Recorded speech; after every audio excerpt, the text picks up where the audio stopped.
welcome you all to the 7th lecture of the course on International Investment Law and the Environment.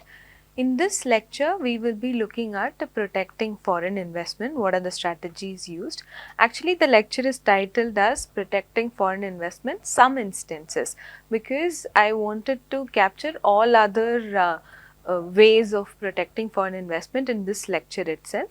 So that is why it is titled in this particular way. I mean, in the next lecture, we'll be looking at minimum standard of treatment and all of those things, which I feel can be categorized as legitimate way of protecting a foreign investment. So in the earlier lectures, we looked at within Europe what are the ways that was done. Then outside Europe, what are the various different ways that was done. I ended the last lecture by saying how Britain eventually had to establish an imperial rule in Asia and Africa, right, in the 19th century. So I want to pick up the discussion from there, and in the very first segment of lecture 7, I want to discuss about protecting foreign investment in the colonial context. Then in the second segment, I want to pick up the discussion on outside the colonies, in areas outside the colonies, what were the mechanisms that were employed for protecting foreign investment. Then in the third segment, I also want to highlight the Britain's foreign policy. Even in the earlier lecture only, I had introduced this concept of fair field, no favor concept of Britain. So we will discuss more about Britain's foreign policy and how it shaped the development of investment law principles. And finally, in the last segment, I would like to give a conclusion of evolution of investment protection standards, right. So this is how lecture 7 is structured. Moving on to the first segment of lecture 7. So how did the colonialism sort of afforded protection to foreign investment? And colonialism, I would say, is the best form of providing protection to foreign investment. I don't think so any other strategy exists that can afford a higher protection than colonialism. In fact, if you look at the colonial history also, the British East India Company and Dutch East India Company, they established trading relationship with some territories.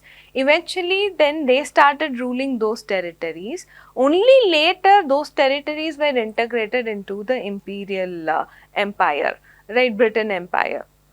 So what we see here is, first it is these companies, it established their own rule, then later those territories got integrated into the imperial empire, and when that is the mechanism, of course the investment made by these companies would obviously protected even by the imperial state as well, right. So imperial state provided the utmost protection for these investments, and there was no need for any sort of a legislative protections as well. I mean, this is something it's understood, it was granted, there was no legitimate way of expressing that there will be protection given to foreign investment.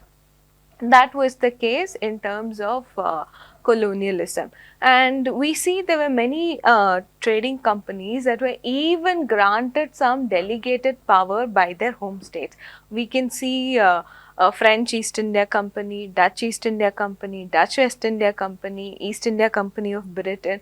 All of these companies had delegated powers from their respective governments.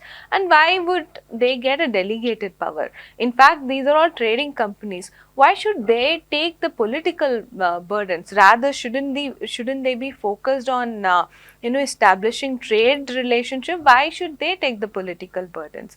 That in effect, I mean, that sort of happened because of the competing interest of the European countries itself. So these trading companies eventually shared the political aspirations of their home state. In fact, if you look at Dutch East India Company, it was given a mandate in order to destroy Portuguese trading post along the East African line as well as in Goa and India also, right. So the political aspirations of their home state and the commercial aspirations of these trading companies is sort of intermingled. And they had to anyway take part in their home state's war with other countries. That happened because of the competition that went on among the European countries itself. That is what we see. Now, what had happened was these trading companies also started acquiring territories itself. In fact, some of the delegated powers given by the home state included power to enter into treaties, power to annex territories, and even power for military conquest as well. So, they enjoyed a wide range of power. So, how did this play out? I mean, the trading companies sharing the political burdens. I would say let's look at what the scholar Ball had written about Dutch East India Company in Indonesia. It beautifully explained how this intermingling of investment with colonial rule and all of that had happened. See, he had written the Dutch East India Company had to conquer Spice Islands. So basically he's talking about, Ball is talking about the subjugation of territorial rights to the mercantile system. That is what he'd explained in the context of Dutch East India Company in Indonesia. So what Dutch East India Company wanted to do in Indonesia, they wanted Spice Islands. So they wanted to capture Spice Islands. Once they capture the Spice Islands, then they want to ship or export these spices. So then they had to build ports. Once they build ports, they have to secure the base as well.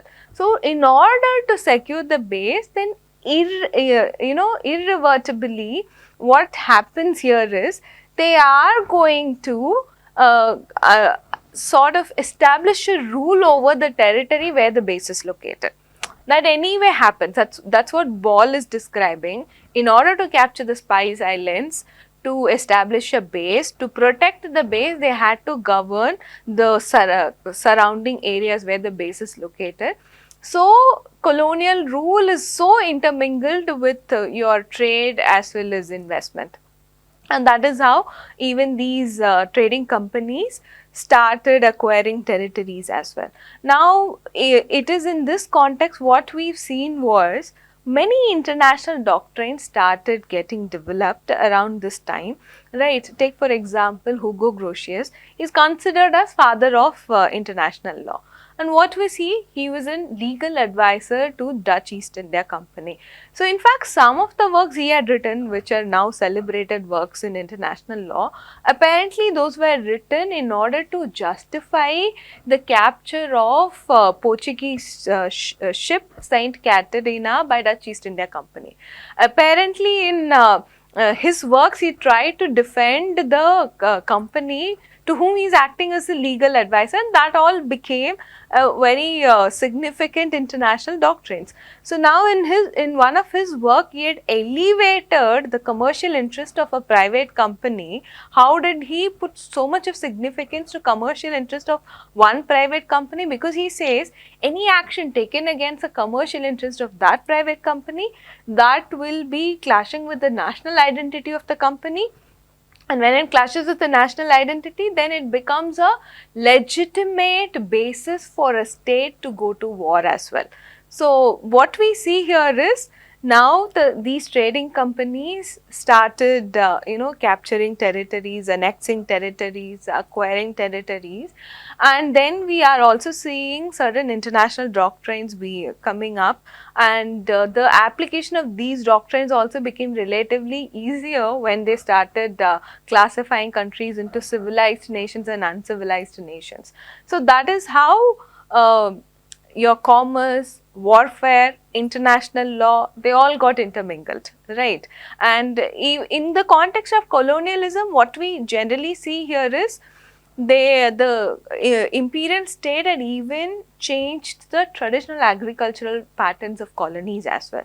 So in the colonies, with colonization started happening, the scale of foreign investment was really massive. And the colonies were actually used as a place for sourcing raw materials. So their traditional agriculture patterns were completely replaced with the demands of the host state. Back in Europe, industrialization is happening. So whatever raw materials were needed that were sourced from the colonies, whatever resources were needed that were extracted from the colonies, and they were sent to the home state and they were converted into finished goods, and the colonies were also a market for those finished goods as well. So the traditional agriculture patterns were replaced. I would like to give you one example here. If we look at the tea sector, even in India, so these trading companies bought large acres of land and then they had tea plantations here. Look at 19th century, Lipton, Brook Bond and Twinings, they dominated the tea market all over the world, right? So they had set up, so these foreign investors, they had set up vertically organized industries in the colonies. So colonization not only protected the investment that they have made, it also sort of created a very favorable and conducive environment for carrying on the economic activity in the colonies. So this is how the protection of foreign investment in the context of colonies happened. And even otherwise, apart from colonies, in non-colonies also, there were certain ways in which the foreign investment were protected that I will discuss in the next segment of this lecture. Thank you.